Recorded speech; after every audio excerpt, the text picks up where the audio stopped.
Atlantis ISS, this is Houston. Are you ready for the event? We're ready. WBNG-TV, this is Houston. Please call Atlantis ISS for a voice check. Atlantis ISS, this is WBNG-TV. How do you hear me? The ISS has you loud and clear. How us? Good afternoon, Atlantis. You know, the launch was a success. The docking was just so emotional for everyone here. How has this mission been so far? I got one word for you: really busy. We've had a great time. We've got some great station hosts up here, and we're just trying to get them all stocked up for the next year. When you're up there, is it all work and no play, or do you get some downtime to enjoy yourselves on this final mission?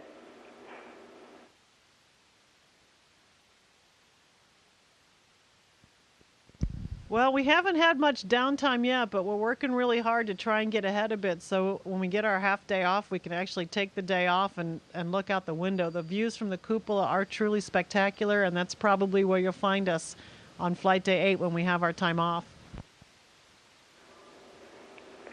Are there any mementos that you plan to take home from this final mission?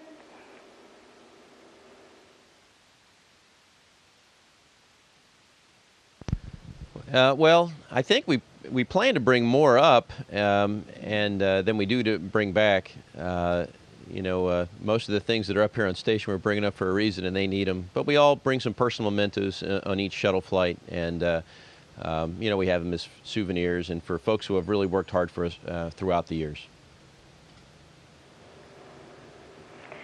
This next question is for pilot Doug Hurley. We are here in the southern tier of New York. You're a Tioga County native, graduate of Owego Free Academy. What does this area in the southern tier of New York mean to you? Well, it's my hometown. It'll always be my home. I get back there whenever I can, and just like to say hi to everybody back there.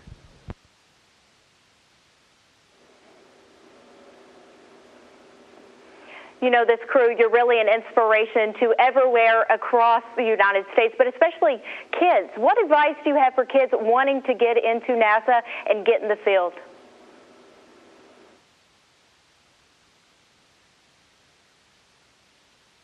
Well, I think our advice would be just to work really hard in school, especially in science and math, because that's very, very important in this business. And then keep after your dreams. You never know. I dreamed of becoming an astronaut a long time ago. I never really thought it was possible, but I kept after it, and sure enough, we were able to. And I think a lot of us have those stories. It just takes a lot of persistence, a lot of hard work.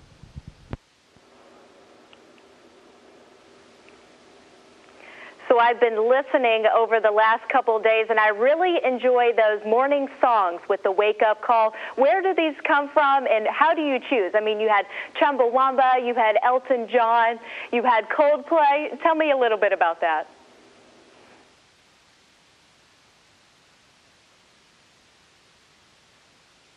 Actually, normally our families pick out, during a normal mission, our families will pick out our wake-up music for us, and some of it comes as a little bit of a surprise.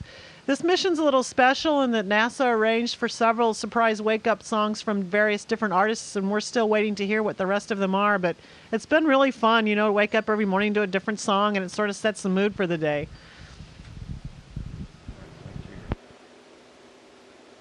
What do you plan to do when you get back? I know it's a couple days away and you're focused on your mission there right now, but any plans for when you actually touch ground here at home? What's the first things you want to do?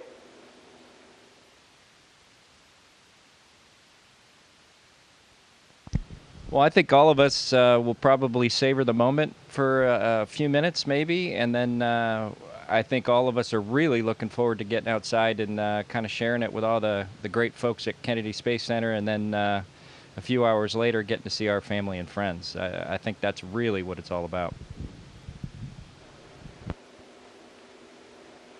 Mr. Hurley, this question is again for you. You're the last pilot to shuttle these missions. What are your plans? Where do you go from here?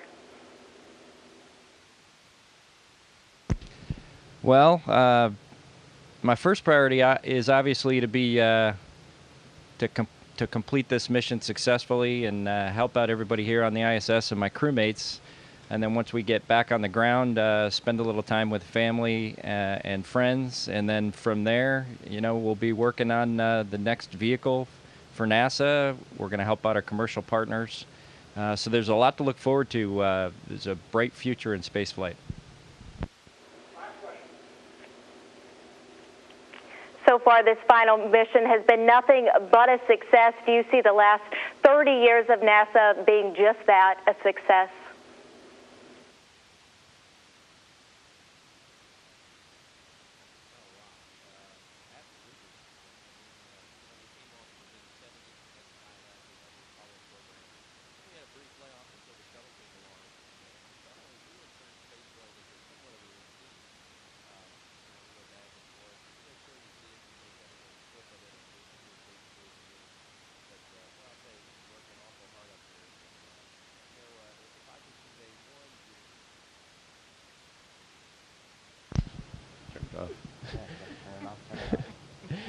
Yeah, I'll tell you, it's a fantastic world up here. And if I could convey one message to you, it would be when you stand poised about 600 feet underneath the International Space Station and look up and see that grand thing pass over you, it is really spectacular. NASA's past 30 years of Space Shuttle, when it's all done, we have the space station to show for it. We have tremendous observatories in space. It's been a great program.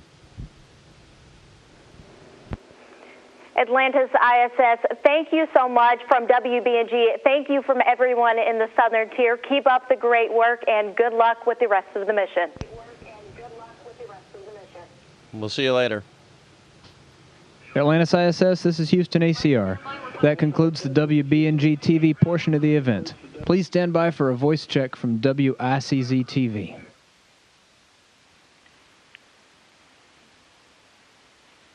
Hello, how do you hear me?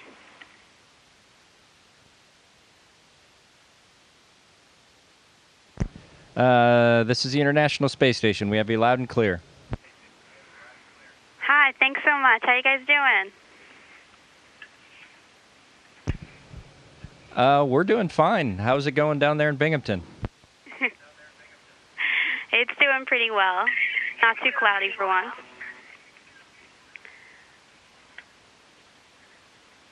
Well, first up, I have a question. I have a few questions from some people in the area, and then I have my questions here. First off, I want to know, and this is for everyone, the four of you, how does it feel to be part of history, being one of the few people to venture off into a space shuttle,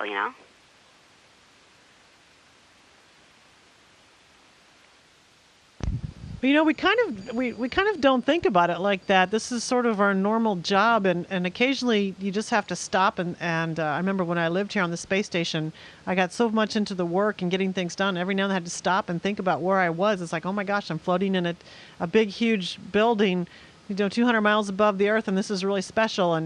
And so, when you're doing your day-to-day job, you can't really think about it in those kinds of terms. But all of us are honored to be a part of this mission. And we're doing our best to leave the station in a good configuration when we leave. And do you know what's next for NASA at all? Will there be anything replacing the space shuttle? Yes, we're very hard at work on that right now. NASA is really looking forward, trying to go to the next level. We're right now the space shuttle comes here to the International Space Station, and we'll continue to man the space station, continue to do research now that the space station is built. And beyond that, our access to space, we're going to try to get a vehicle that can go beyond low Earth orbit, and we're going to turn over some of the flights to the space station to taxi crew members back and forth to some of the commercial providers. So we're kind of trying to transition to a more commercial approach for the low Earth orbit, but for the real true exploration beyond low Earth orbit, we're trying to develop our own vehicle to do that. Oh, wow. And this question is actually for Doug.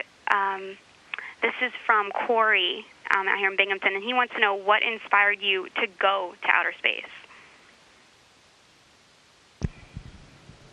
Well, I think it was several things. It was, college professors that got you interested in a particular subject. It was coaches that got you interested in being part of a team. It was, flying fighters and then being able to be a test pilot. So it was a number of different things that got me interested in it. It was also a love of airplanes. So a lot of different things led me up here to the space station.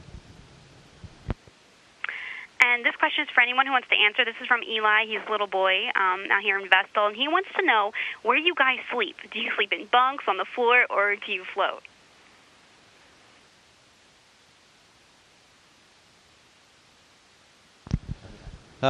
Well, we actually sleep we just sleep floating in space. We have sleeping bags that will unroll and will usually stretch along a wall or on the ceiling, perhaps. But we'll just stretch them between two locations, pull them taut, and you climb into your sleeping bag and you sleep like that. It's very comfortable.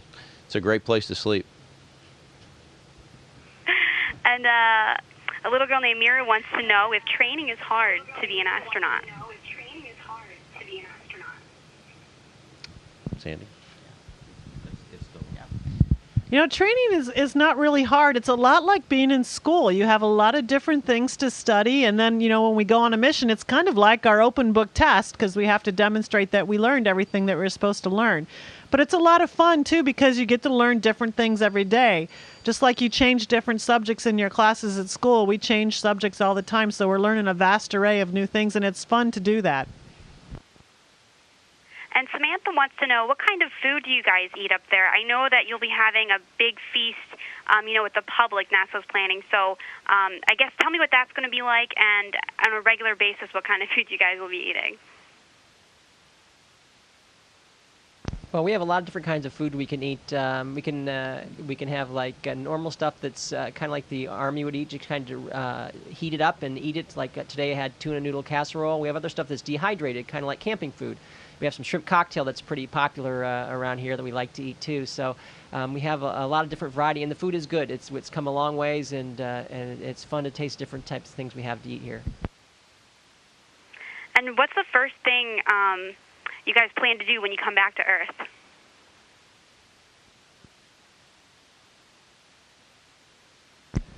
Well, I think we all wouldn't mind taking a shower once we get back to crew quarters there at Kennedy Space Center. But, our biggest thing is just to make sure that we get to share it with all the great folks down at Kennedy Space Center and thank them for their 30 years of work on this awesome space shuttle vehicle that we got to fly. All right, thank you guys so much. Good luck with the rest of your mission, and we're all proud of you down here. Well, thanks a lot, and just like to say hi to all my family and friends back in Binghamton. Atlantis ISS, this is Houston ACR. That concludes the WICZ-TV portion of the event. Please stand by for a voice check from KGO-TV. Definitely. Roll. Atlantis ISS, this is KGO-TV. How do you hear me? Hello, KGO-TV. This is the International Space Station. How do you copy us? You sound fantastic.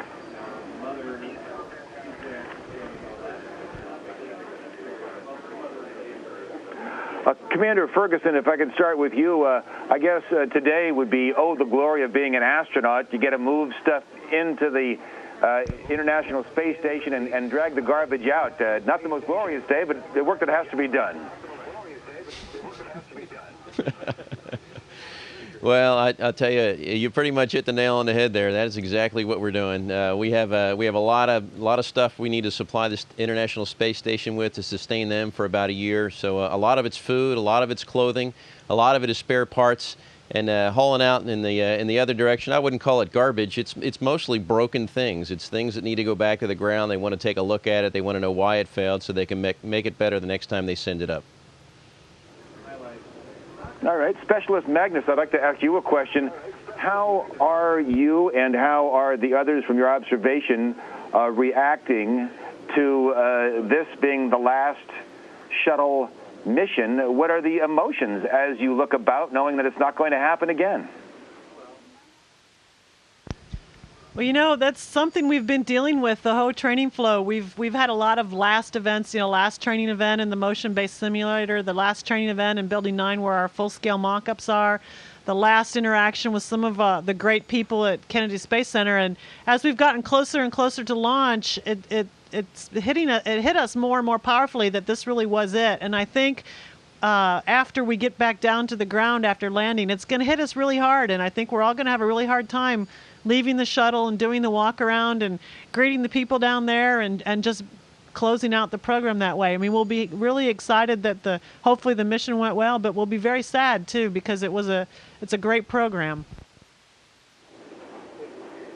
Pilot Hurley, a question for you, if I could. America is watching this space shuttle mission more intensely than any in years, many years. Is the historic aspect of this mission on your minds? How do you go about your day with that present? To be real honest with you, I don't think it is. I think most of us, our whole lives, have been very focused and goal-oriented, and this is just one more of those things that we're doing. We're so focused on the task you're doing that particular minute or that particular hour, and then task after task, and EVA that we did yesterday and transfer that we're doing today, it keeps us so focused that we tend not to, I think, look at the big picture as much. And I think we're kind of all telling ourselves that we'll have time to kind of reflect on this this whole event, this whole happening that we've gone through for the last 9 months, and hopefully be able to share it and articulate it with everybody else. And finally, for Specialist Walheim, if I could, the local boy who made so good, I just wanted to ask you, with that last spacewalk yesterday, you're someone who has done several of those. As that was going on, last one with the shuttle, your thoughts and your emotions? Well, it was a wonderful sight. It was a pleasure to be a part of it, and it was kind of unique for me because I've been outside on spacewalks for 5 times, but it's been about 9 years since I've been inside while the spacewalk is going on. So when those guys come right up to the window in these spacesuits, it's just a real sci-fi type of look, and it was very interesting, and it was a lot of hard work, and I was really proud of the spacewalkers, Ron Guerin and Mike Fossman. They did an awesome job, got all their tasks done, even got a bonus one done. And another one for you, Specialist Walheim. Now that there are going to be no more shuttles to fly, what becomes of someone who was known for his flying on the shuttles? What are you going to be doing next? What's up for you? Well, for me, I just want to continue to be involved in the program at NASA. We've got the continuing operations here on the space station. The space station is now complete. We can end the assembly phase, and now we're entering the utilization phase where we can do that groundbreaking research to find new ways to treat diseases, find out new ways to help us to be able to stay in space longer, our human body. And then we're also going to try to go beyond low Earth orbit. So I think that's really exciting, building a new system to get past the space station's altitude up to the altitude of the moon, or to an asteroid, or maybe to Mars one day. And so we've got to build those systems, and I want to be involved in helping to build those. Well, we only have maybe 20 seconds for your answer, and I hope that's fair. But I was wondering if you could say to young people who still think about going into space, we're talking about Mars, we're talking about meteors, what is it, what gives you the most excitement when you are up there or going up there? Where is that major rush? Well, I would have to give that 2 things. Number 1 is launch. Anytime you get slung off the planet from 0 to 17,000 miles an hour in 8.5 minutes, you can't help but get an adrenaline rush, and that is absolutely spectacular. And then when you get up here, just looking back on the Earth, 220 miles down, and a couple days ago I had a chance to see California from space again, and I could see the Bay Area. It was a little bit foggy, but I could see the outline of it, and to think I was a kid down there many years ago looking up at the airplanes and dreaming of flying one day, and here I am on the International Space Station cruising along at Mach 25. It's just amazing, and if I can do it, anybody can do it. It really is, dreams do come true with a little bit of persistence and some hard work. All right, to all of you, thank you so much. America's watching, and look forward to seeing you back here next week. Yeah, we appreciate that, and I just wanted to say hi to all my my friends and folks I know and my relatives in the Bay Area. Fantastic. Thanks a lot. Atlantis ISS, this is Houston ACR. That concludes the event. Thank you all. Thank you, WBNG-TV, WICZ-TV, and KGO-TV. Atlantis ISS, we are now resuming operational audio comm.